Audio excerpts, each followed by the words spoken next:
us to tell us, please, from your experience, being a woman of God and being in ministry. You've been in ministry for so long. I mean, being a woman, being a wife, being a mother, you do bear with me that there's so much challenges we go through. You know, but society puts so much pressure on us. You know, how do we have it all together?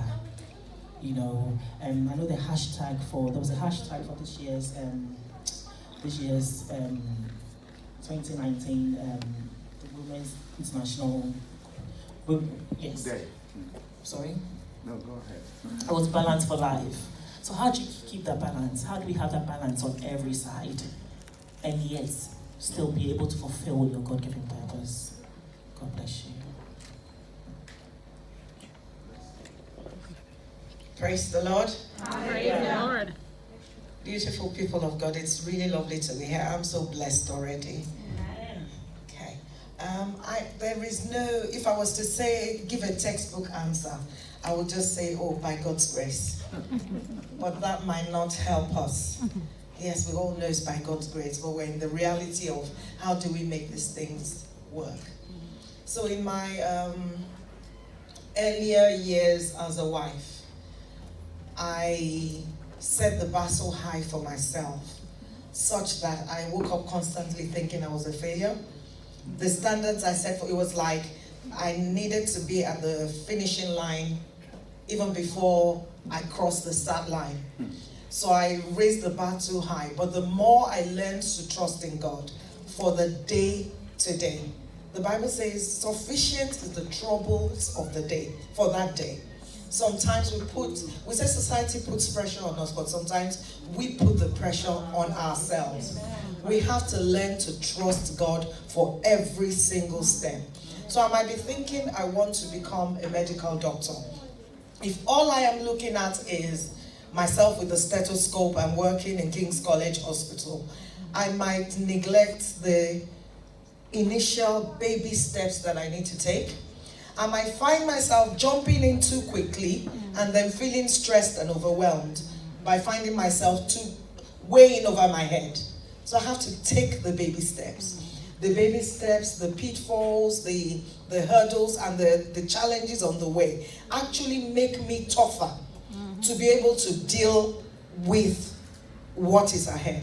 God knows the end of the matter from the beginning. I have to learn from Him to take each day. He says, write the vision, make it plain. Write it down. What do you want to do? There has to be steps. I don't just jump one day and find myself, in that place. Even if somebody handpicked me and gave me a certificate and said, you are now a doctor, I will fail at it. That's the same reason many people who win the lottery still end up being poor. They don't know how to handle the money. Life is about process. From the position you are to the purpose you are trying to attain, there is a process to follow. If you jump the steps, those lessons you neglected to learn on the way, they're coming back to bite you in the face, and you'll have to go back to learn them. So even what you class as mistakes, don't let them define your future. God wants to toughen your muscle for the journey ahead. It's not about the failure right now. It's about when you then overcome that hurdle, you have the strength for later on. And the challenges you go through today equip you to be able to tell somebody else about how it is. So as a woman in the home, okay, I found myself married. Before I knew it, one child, I was a tomboy. And then suddenly pregnancy came in the equation and I'm sick every day throwing up. Who is this person? And then the children arrived. I had 2 little ones under 5. One day, growing up at home, I used to like to sleep on a Sunday afternoon after church because I know I'm going back to work the next day. So I, gained some strength. One day I looked at myself because I was missing that Sunday afternoon sleep. And I said out loud, I miss my life. My husband looked at me and said, hello, this is your life. Get with the program. And it so dawned on me. What was I looking out for? I wanted to be back where I could sleep when I wanted to. I hated my sleep being disturbed. I used to give my parents grief about, don't wake me up when I'm sleeping. Let me sleep. And then you have this children, Mom, I'm not waking you, I just need to, oh my God. Once you get up to do that one thing, it's all over. So the message here is, whatever stage you find yourself, we live our lives by seasons. Whatever season you are, learn to enjoy it. As a woman, we're expected to, I have a day job. I am a pastor, so sometimes people regard me as a full-time pastor. When you need me, you're not thinking she's at work at the moment. She's having this very important meeting. You need me, so you pick up your phone and you call. Sometimes I see the call, depending on the nature of what it is. I have to get out from whatever meeting. Just excuse myself, I'm going to the bathroom. First do damage limitation, and then go back to it later when I have the scope. If I let all that overwhelm me, in my head, somewhere in that head that needed everything to be just perfect like yesterday, I had to learn that, everything has its place. Do not run your race by another person's standards. Amen. Know the standard for yourself. Amen. What is your benchmark? What does your home need to be that peaceful place that you will thrive, that your husband will thrive, that your children will thrive? Not Mrs. Robinson's husband just got a car. How come we don't have a car? Then I stress myself till I'm ill. How does that help anyone? You snap at the children because of what you think are your own inadequacies. But if you look at your family and decide to run your race, this is where we are. Where do we need to get to? What are the things that can make this family actually better? Sometimes, and I learned a lot from my children. Apparently, sometimes when I'm in my tutu world, they're talking to me and I can't even hear them. So my children taught me, it's not nice when I'm trying to get your attention, you're just going, They know you're not listening. You think you're fooling them or you're fooling yourself. So you just learn to be in the moment. I think the term they're calling it these days is mindfulness. Sometimes we're so busy, bogged down with everything. We need to learn to be mindful. So forget everything just for one moment and just live in that moment. Where am I right now? Okay, there's that form I need to fill. I am the expert at putting things off till later. So, and I then find out that when you put it off till later, I do get it done because I work really well under pressure. But why do I have to do that to myself? Why do I have to wait? Because if I leave that form till the last minute, my child, my husband, the church people might be demanding my attention.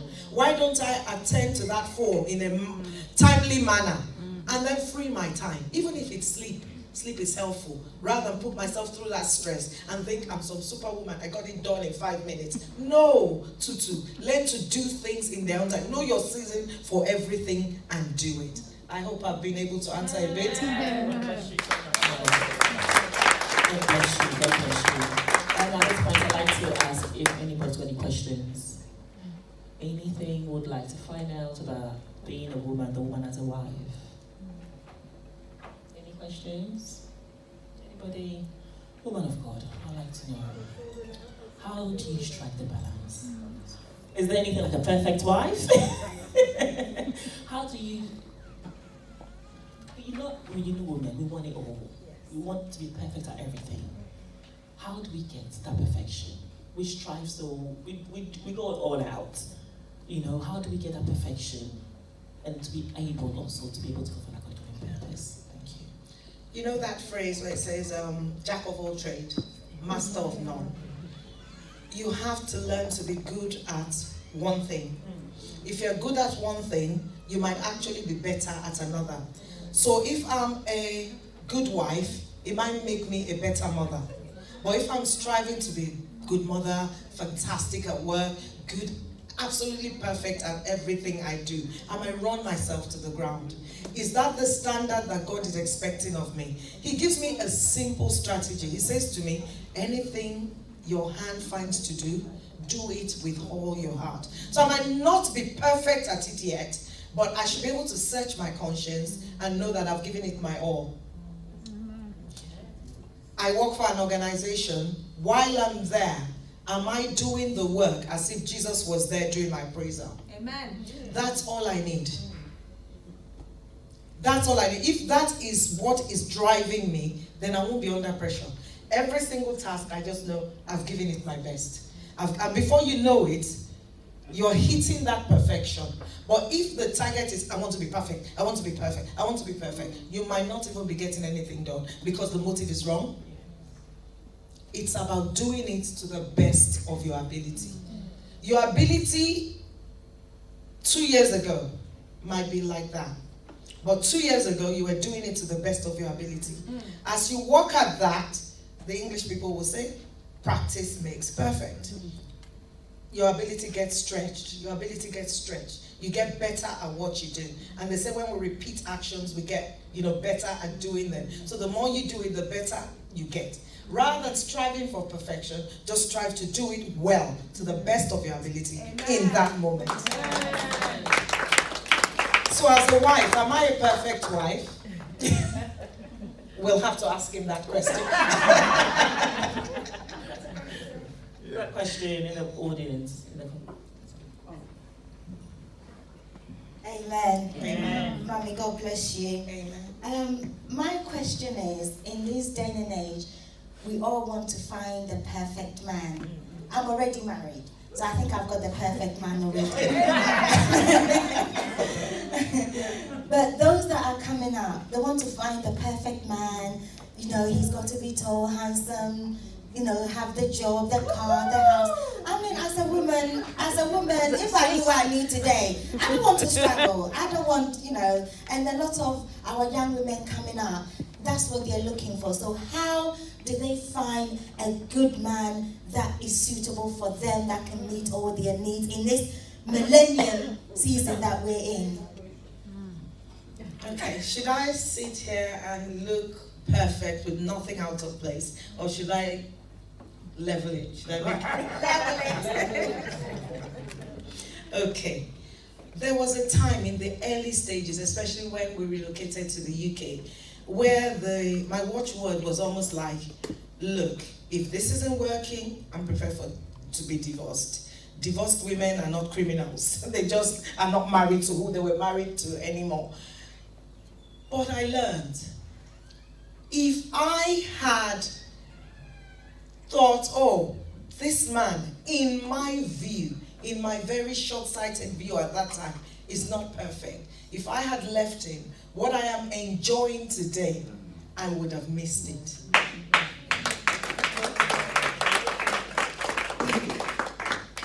My husband turns 50 this year. I think it was his 40th birthday. My oldest daughter, who is 23, looked at him and said, Daddy, well, she wasn't 23 then. She was in her final year at uni. She looked at him and said, Daddy, I might not be able to buy you the present that I would love to give you at this stage, but God will help me. Somewhere down the line, I'll be able to do for you what my heart really wants to do for you. But if I had to write anything down for you today, it's that as a child, I probably thought you hated me, but I have seen you, as I have grown, I've seen you grow as a father, and I have no doubt in my mind. That day I stood there in the corridor, I can remember, and I was in tears. That is such a powerful statement. For children don't lie. They will tell you to your face. Either that or they will clam up. So if you don't want the truth, you won't hear a word out of them. When you're ready to hear the truth, they will speak. Said, I've watched, even as I have grown, I've watched you grow. The things you were ready to accept, the things that you probably were not doing, so right. I am African mom, quote unquote. So my children have to teach me, actually, Mom, no, it's not that deep. When they say that it's not that deep, it's like me telling my mom, you don't know what you're talking about. Then you wouldn't have met me. I'd have been dead. Before now. So they tell me it's not that deep, and they try to explain things to me. And if I can get past that mindset of, oh, this is the way I was brought up, and it is my way or the highway. That's right. If I can get off that high horse and just learn to listen. Listening doesn't mean that it's my children parenting me. I just want to know what they're on about. After they've spoken and I have listened, then I will tell them, okay, you have told me what you know based on the society you lived in, based on your limited experience. This is another side to life. When you learn to dialogue with them, you will do well. The question Alex asked was about, how do you get that perfect man? And my simple answer before I go into anything else is, don't look out for the perfect man. Don't look out for the perfect man. Do not judge. The judgment you give is the same judgment with which you will be judged. Are you perfect? Let me use King James language for you. Thou that seekest a perfect man, art thou perfect? If you know that you are not perfect, you are a work in progress, then look, even if you should be looking at all, he should be looking for you. Amen.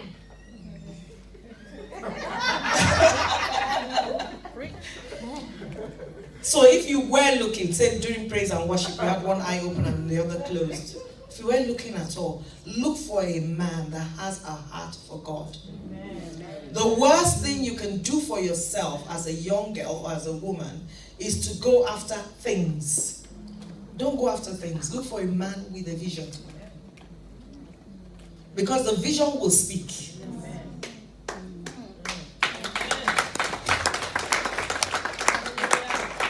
The best place to be is to work it out together. If you're walking into something that you have no investment in, you have, number one, you can handle it badly. But if you build this together, it will mean so much to both of you. You will both handle it with care. Don't look for a perfect man. Look for that one that has a heart for God. A God-fearing man will treat you right. Amen. Because he knows that even though the man is the head of the house, he's answerable to God. Amen. Does that answer the question? Yes, it does. Amen. God bless you, Mommy. Amen.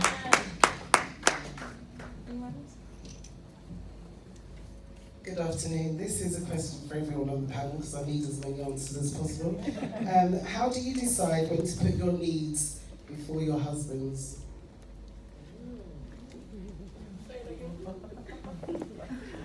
How do you decide when to put your needs before your husband's? Anyone at all. Okay.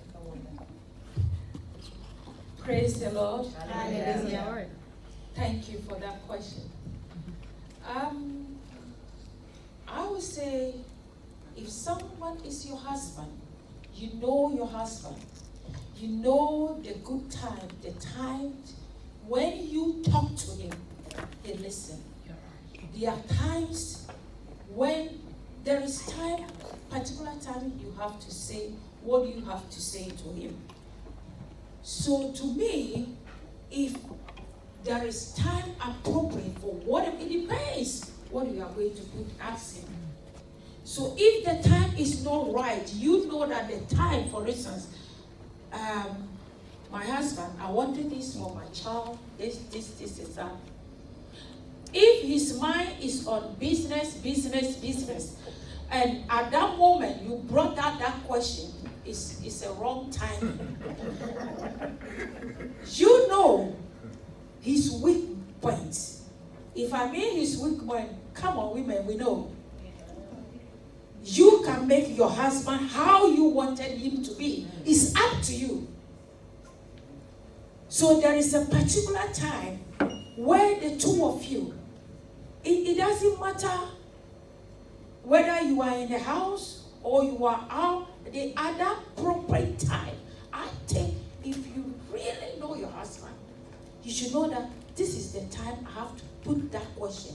You say, honey, please, you know the house, I think we have to do this and that and that. The other time I said it, and up to now I'm looking forward for it. You haven't said anything. And at that time, he's so calm, he's so quiet. And so, you can say, okay, I've heard you. Okay, what do you want me to do for you? He will ask. That means if you ask at the right time. Because believe me or not, men always want to be men because even they are the head of the family. So if as your husband, and even before you go to him, you have to pray. You have to pray that God touch the heart of my husband. This that I'm going to ask him, Father, lay it on his heart. Because this is what is troubling me. Because let me tell you, God hears the prayer of a woman. He hears us. He hears us so much. So if you pray about it, that should be the first thing. That Lord, because the Bible said the heart of the king is in the hand of the Lord. And he turns it as he wants. So if you pray about it, and you ask him at that right time, I am sure if he doesn't give you all the answer, but he will give you some assurance. And that doesn't mean if he doesn't give you all the answer, you say, okay, I just leave it. Whatever I ask him, he doesn't want it. No, you don't stop. You keep praying. Keep praying. And ask him at the right time. And I believe that he will and surely answer you or give you whatever you want. Amen. I hope that will help. Amen. Can men ask questions? Yes.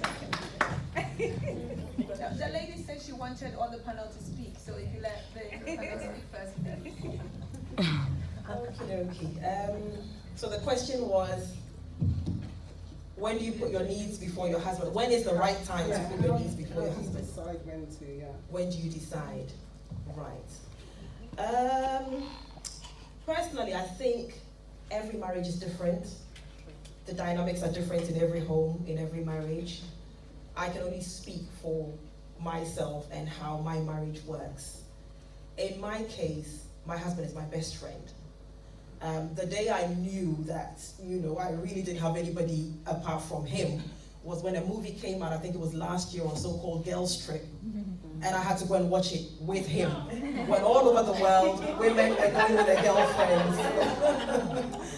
So in my case, to be honest, the dynamics between us is so great that I don't really have to look out for a particular time or, the praying aspect, yes, fair enough. But I just tell him whenever. Sometimes he's even at work and I will call and I call him Odo, which means love in Chi. So I'll call and I'm like, Odo, I really need to talk to you now. Can you move away from your desk for a couple of minutes? And I would say whatever. So, because going back to a point that our dear mom raised at the beginning, I believe in living in the present moment. So I'm not going to postpone whatever it is that I need to say or ask.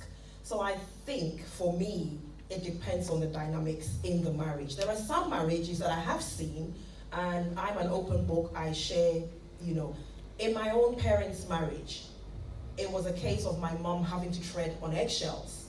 So she would look for those very specific moments when my dad was in a good mood and he was, all happy and bubbly to channel whatever it is that she needed to ask. I am blessed, on the other hand, where my husband and I are like this. So I think it depends on the dynamics of the marriage.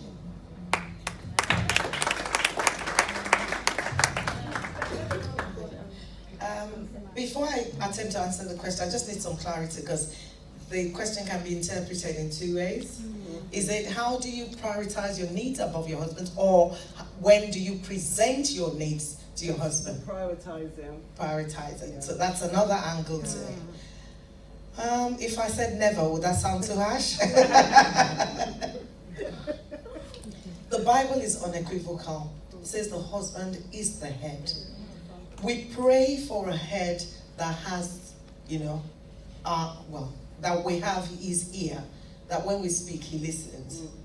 So if it's a good relationship, like my sister said, you will just go to him, actually, I need this, or, this is what I'm planning to do. It might be an issue of timing.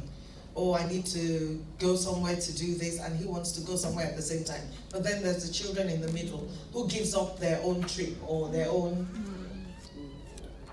If the Bible calls you a helpmate, and what he's going for is a ministerial assignment, I would ask you to please just humble yourself. The God who called us to whatever you were going to do is not the author of confusion. Come on. That sounds very harsh, and I wouldn't say it to you if I'm not living it. Many times I have to bow. Have you heard the term, you stoop to conquer? So you continue to sow those seeds. When you start to reap them, you just smile at yourself. Whatever engagement or whatever thing you were planning to do that seemed like such a big thing that could have rocked your house if you insisted on your own way, by the time God rewards you for putting those needs in, for subjecting those needs under, how we submit our will to God's will, submit yours to. The crux there is, if he's a godly man, whatever he's doing won't be an ungodly thing. It's just that there is a clash in the timing. And it feels like we're the ones who are always expected to bend. How far back are we expected to bend without breaking? Just trust God. That was part of what I was saying earlier. It feels like you're the gift that keeps giving. I'm the one that gave up this. I'm sure you heard when Pastor Mrs. I don't practice as a lawyer. So for the simple fact that I paid thousands of pounds to qualify, and then I thought, these kids are very young. If I go and take my CTE training contract, we had only just moved to England, less than 6 years. Who's going to look after those young kids? Who's going to look after them? So it's like the opportunity cost. How many of us did economics? It's the cost of the foregone alternative. It felt very expensive then because I've always wanted to be a lawyer. Always. Probably because my dad's a lawyer or was a lawyer. My dad's a lawyer now. I've always wanted, so that was the fulfillment of a dream. And then I did it, and then I thought, I'm actually blessed where I am. I'm doing so well in children's social care. Ask me now whether I want to be a lawyer. Hell no. So it looked like such a big thing then. I could have sacrificed my home, the stability of my children, and we'll all be out, and then the children will be a statistic on TV now. Many parents did that. The woman thought, no, my father didn't pay however much to send me to school for me now to submit my wills. No, you're a professor, so am I. We're both going out, and then the kids suffer the brunt of it. For some people, it works very well. Like my sister and I both said, you don't compare your marriage to any other. I looked at it, because we had just come, the choice we made as a family, or the decision we made as a family, is that he would go anywhere where the job is. So my husband was working somewhere in East London. He would do Monday to Friday, 9 to 4. Then he was doing a weekend job. He would start on Thursday evening. So when he gets home at 4, he's coming home, he's quickly eating his dinner, he's sleeping for 2 hours and waking up after 2 hours to drive to his weekend job. Friday night, Saturday, he was a minister in church. He would have his bath at work on Sunday morning. God help him if he's not there for prayer meeting at 8. So I saw all of that. Why can't I pursue my own dreams? It's because he's busy doing other things to keep the family. Did I feel bitter? Yes, I did, but there was always something. And then there was one day, in the midst of trying to express myself, I just felt a calming voice. Tutu, calm down. And then I started, all the words that wanted to come out, I started to speak in tongues. And my husband, his hands just went like that. And he said, okay, what can I do to make you happy? This is the situation we're in. But if I had said words, do you know he would have wanted to, respond? And when you're angry, it's not the nicest words that will come. So if I want to say it harshly without knowing your circumstance, I would say never. But just trust God that whatever it is. And if it's a relationship where you have a goal. It's a family where you're not working across purposes. Very soon, your own dreams will fall into place as well. Amen. Let me tell you one thing. When the children were young, he actually told me, apart from if I will pay you, I've forgotten what he said. I think he said something like £200 in the early 90s. I'll pay you £200 every week. Just stay at home. These kids are young. And I made that statement. I said, so my parents sent me up until first degree, and I'm now, you know, this grown woman to stay at home, and I felt insulted. But somewhere down the line, I realized that the work I was going to do, what I was paying the childminders, I would have been better off taking the 200 pounds. He was still buying the food, he was still paying the bills. I would stay at home, drop my children at nursery, come back home and paint my face or whatever. So sometimes it's society's standards that make us think, oh, this is the way it has to be. God's purpose for you is quite different. So when I said that, I said, you know what, I actually regretted, at least for 2-3 years, not taking that 200 pounds and just doing it till my kids were age 5 to then go into primary school.